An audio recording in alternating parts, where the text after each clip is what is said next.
ಆತ್ಮೀಯ ಎಲ್ಲ ವಿದ್ಯಾರ್ಥಿಗಳೇ, ಇವತ್ತಿನ ವಿಷಯ ಕನ್ನಡ.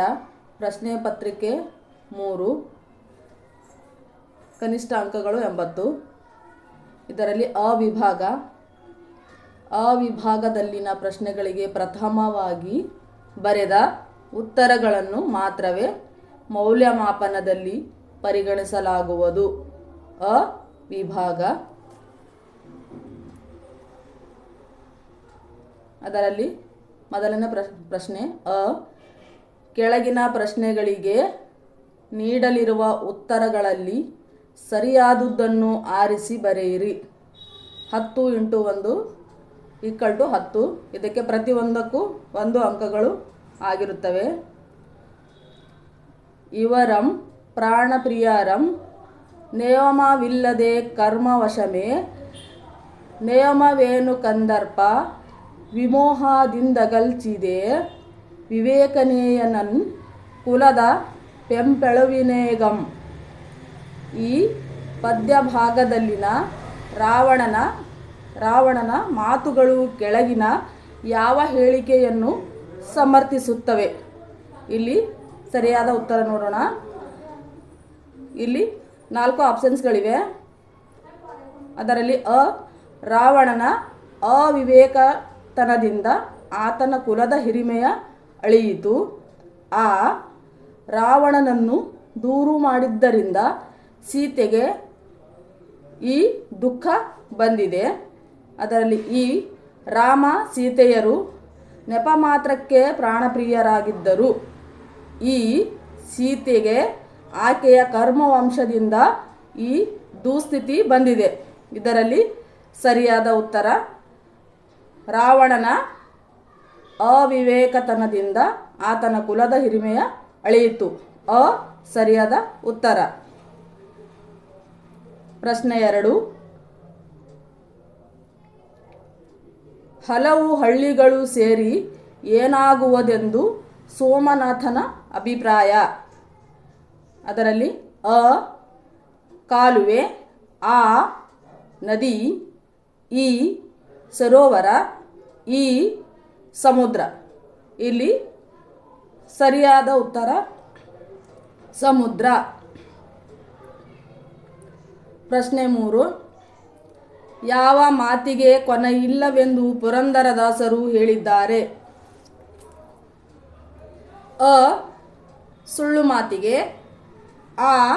ಒಳ್ಳೆಯ ಮಾತಿಗೆ, ಬಿನ್ನಣದ ಮಾತಿಗೆ, ಕೆಟ್ಟ ಮಾತಿಗೆ. ಇಲ್ಲಿ ಸರಿಯಾದ ಉತ್ತರ ಬಿನ್ನಣದ ಮಾತಿಗೆ.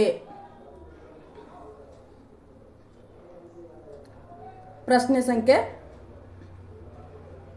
4.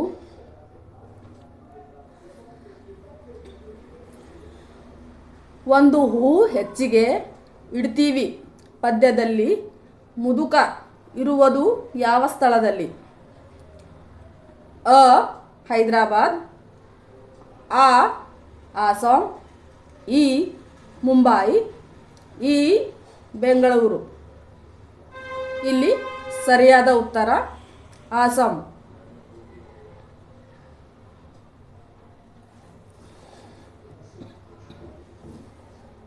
ಪ್ರಶ್ನೆ 5.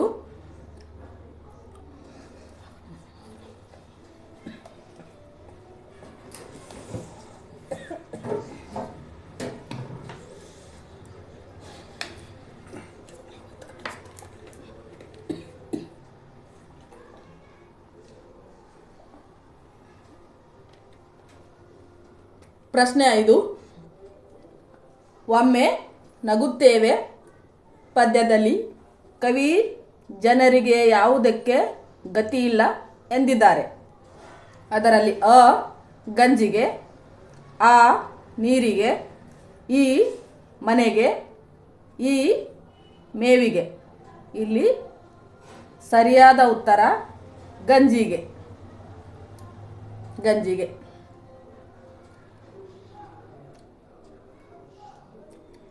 ಪ್ರಶ್ನೆ 6. ಅದೃಷ್ಟದ ಪ್ರಶ್ನೆ ಬಂದಾಗ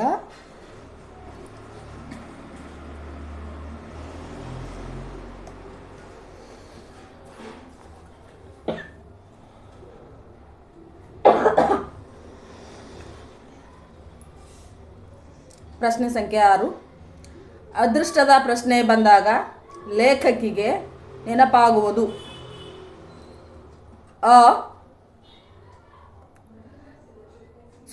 ನೆನಪಾಗುವರು ನಿಶಾ ಶರ್ಮಾ, ಕಮಲಾ ಮೇಡಮ್, ಸೀತಾ,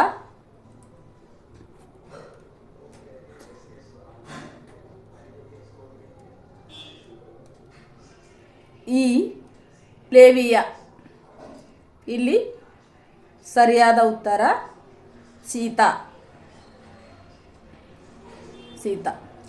ಪ್ರಶ್ನೆ 7.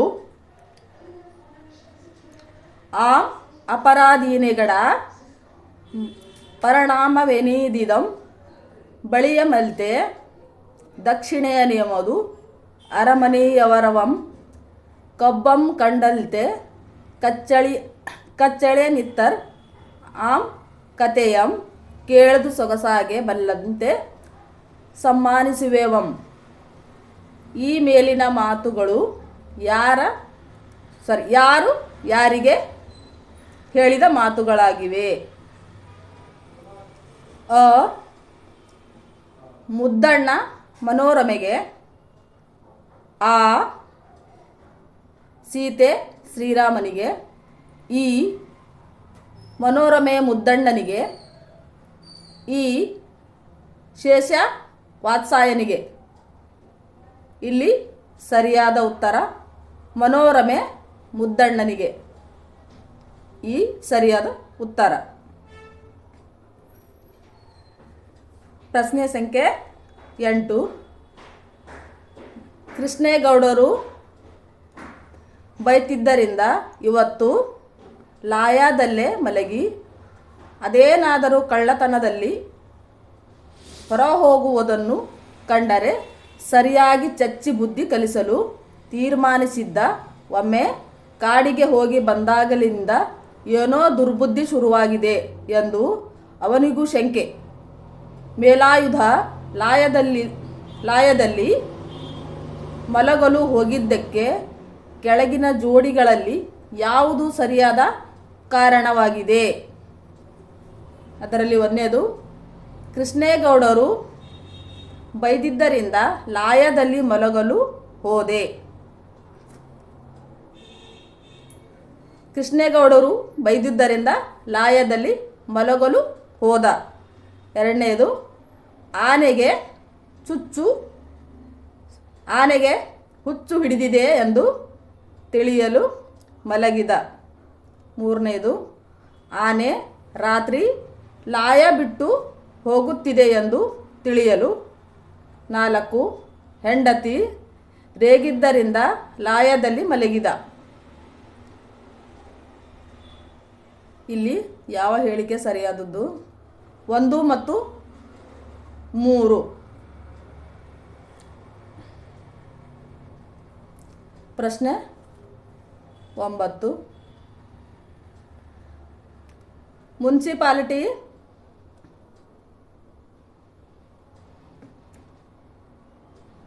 ಮುನ್ಸಿಪಾಲಿಟಿ ಪ್ರೆಸಿಡೆಂಟರ ಹೆಸರು. ಇದರಲ್ಲಿ ಅದು ಜಬ್ಬರ್ ಸಾಹೇಬ್, ರಹಮನ್ ಸಾಹೇಬ್, ಇರ್ಫಾನ್ ಸಾಹೇಬ್, ಖಾನ್ ಸಾಹೇಬ್. ಇಲ್ಲಿ ಸರಿಯಾದ ಉತ್ತರ ಖಾನ್ ಸಾಹೇಬ್.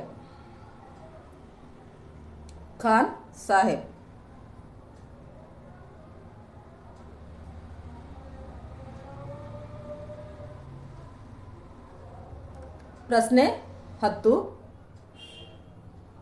ಜಬ್ಬಾರ್ ವೆಟರ್ನರಿ ಆಸ್ಪತ್ರೆಗೆ ಬರಲು ಕಾರಣ. ಕಾಗದ ಪತ್ರಗಳನ್ನು ಬಟವಾಡೆ ಮಾಡಲು, ಹುಚ್ಚುನಾಯಿ ಕಚ್ಚಿದ್ದರಿಂದ ಇಂಜೆಕ್ಷನ್ ಪಡೆಯಲು,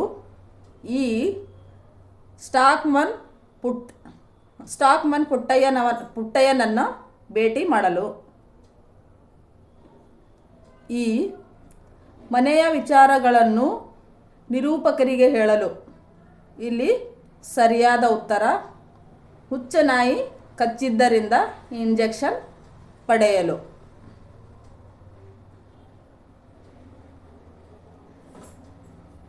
ಇಲ್ಲಿ ಆ ವಿಭಾಗ ಬಿಟ್ಟ ಸ್ಥಳಗಳನ್ನು ಆವರಣದಲ್ಲಿ ಕೊಟ್ಟಿರುವ ಉತ್ತರಗಳಲ್ಲಿ ಸೂಕ್ತವಾದುದನ್ನು ಆರಿಸಿ ಬರೆಯಿರಿ. 5 × 1 = 5.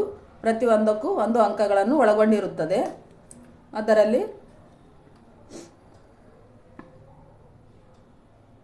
ವಿದ್ಯಾರ್ಥಿಗಳೇ ಇಲ್ಲಿ ಉತ್ತರಗಳನ್ನು ಮೇಲೆ ಕೊಡಲಾಗುತ್ತದೆ.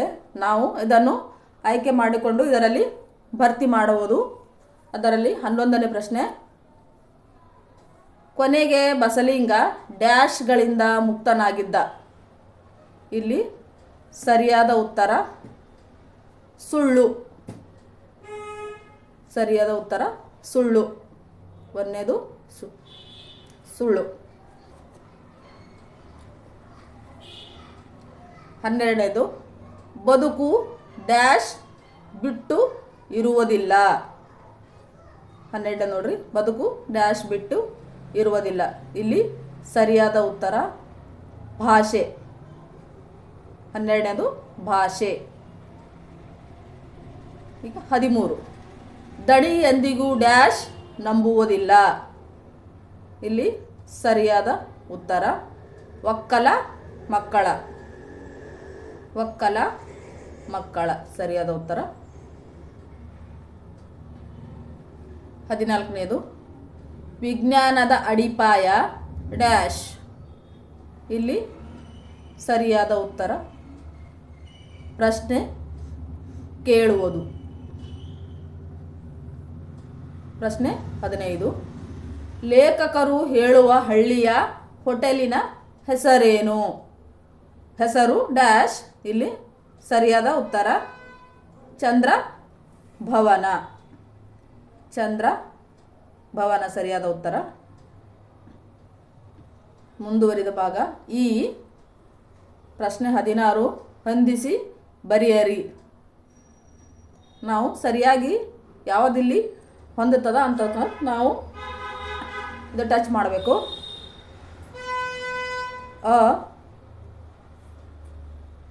5 × 1 = 5. ಪ್ರತಿಯೊಂದಕ್ಕೂ 1 ಅಂಕಗಳು ಒಳಗೊಂಡಿರುತ್ತದೆ.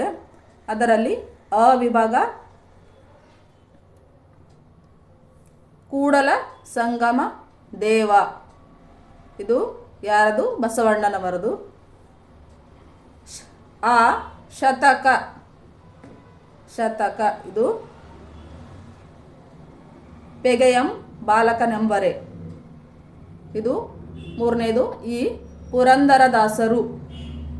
ಪುರಂದರದಾಸರು ಜಾಲಿಯ ಮರದಂತೆ. ಈ ಬೆಳಗು ಜಾವ. ಬೆಳಗು ಜಾವ ಇದು ಮುಕ್ತ ಕಂಠ. Next T Yallappa. T Yallappa ಚಿಟ್ಟೆ ಮತ್ತು ಜೀವಯಾನ.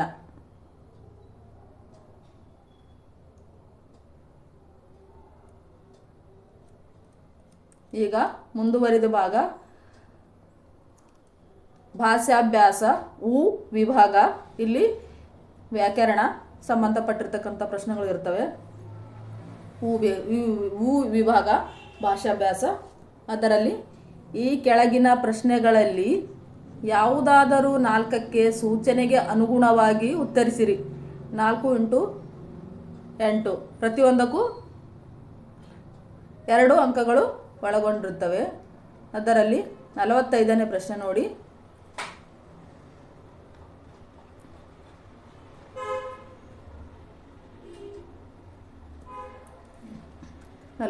ಪ್ರಶ್ನೆ, ಕೆಳಗಿನ 2 ಪದಗಳಿಗೆ ಸಮಾನಾರ್ಥಗಳನ್ನು ಬರೆಯಿರಿ. ಇಲ್ಲಿ ಮಾರ. ಮಾರ ಅಂದ್ರ ಮನ್ಮಥ.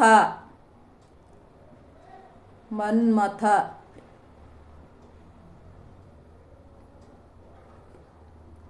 ಮನ್ಮಥ.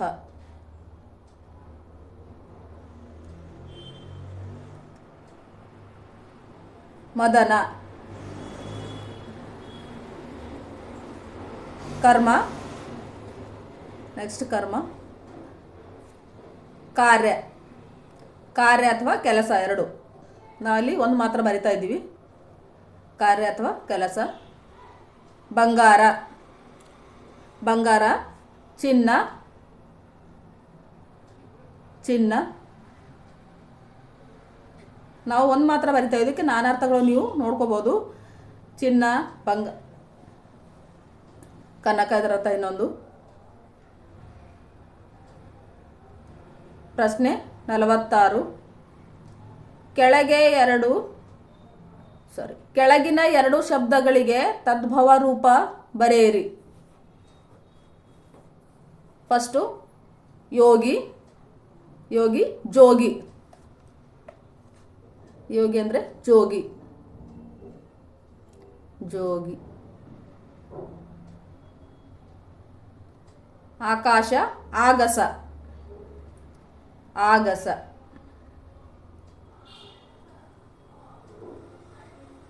ಅಮೃತ, ಅಮರ್ದು, ಅಮರ್ದು.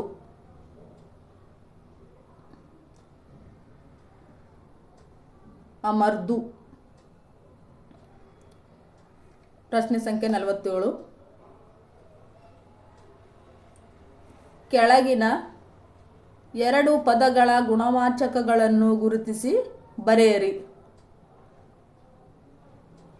ಹುಸಿ ನಿದ್ದೆ, ಹುಸಿ ನಿದ್ದೆ.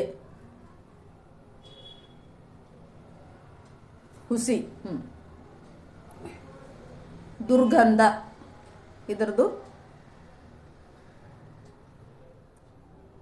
ದುರ್ಗಂಧ. ದುರ್, ದೂರ. ಕಟ್ಟಿ, ಗಟ್ಟಿ ಪಾದ, ಗಟ್ಟಿ, ಗಟ್ಟಿ. 48. ಕೆಳಗಿನ ಎರಡು ಕ್ರಿಯಾಪದಗಳ ಧಾತುಗಳನ್ನು ಬರೆಯಿರಿ. ಒಂದನೇದು ನಿಂತನು, ಇದಕ್ಕೆ ನಿಲ್ಲು.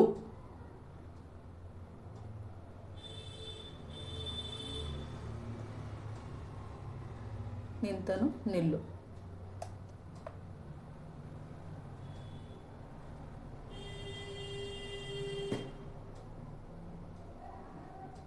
ನಿಲ್ಲು. ಹಾಡುವರೆಗೂ ಹಾಡು, ಹಾಡು, ಹಾಡು. ಓದೋಳು ಅಂದ್ರೆ ಓದು, ಓದು.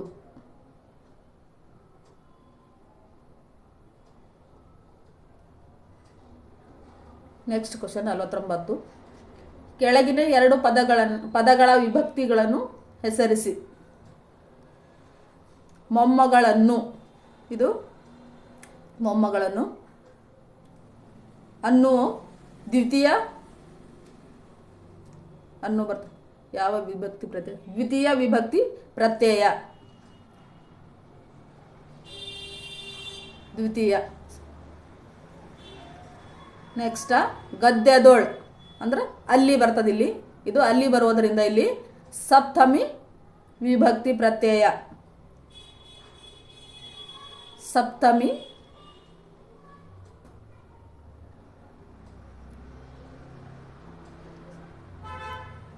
ಸಪ್ತಮಿ.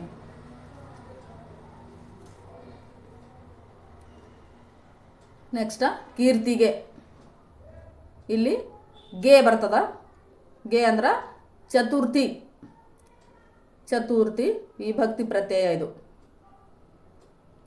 ಚತುರ್ಥಿ ವಿಭಕ್ತಿ, ವಿಭಕ್ತಿ.